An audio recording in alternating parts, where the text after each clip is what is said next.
One of the most important jobs in the hoop house is to wander around and survey the plants and to notice the priorities and the emergencies as they arise. And there's plenty.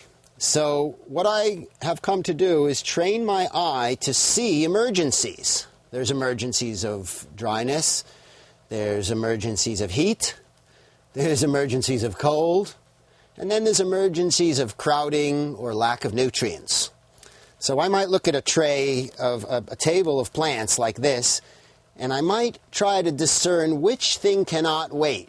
For instance, these beautiful red cabbages. Can they wait? I know for a fact that they're well developed. There's not much more for them to do there. And yet, I don't see any yellowing around the tips. I don't see any dieback. And I can hold these guys another week or two by merely fertilizing them. We'll show you that later. However, take a look at this pot here.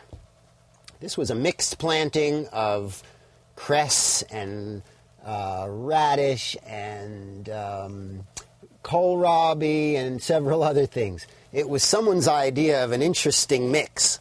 And you can see they can't wait another day. So that's an emergency that has to be dealt with. So I leave that right here on the desktop, as it were. And here's another example. These are valuable heirloom tomatoes of the variety pineapple. 300 plants in there.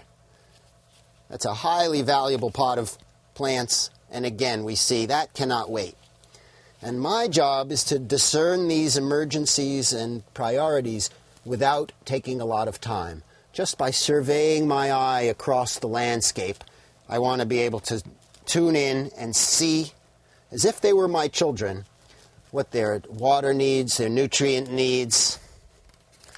In this case, these little cilantros have been waterlogged, so they have an opposite problem, and we might rescue them by giving them a new home in the soil rather than sit around.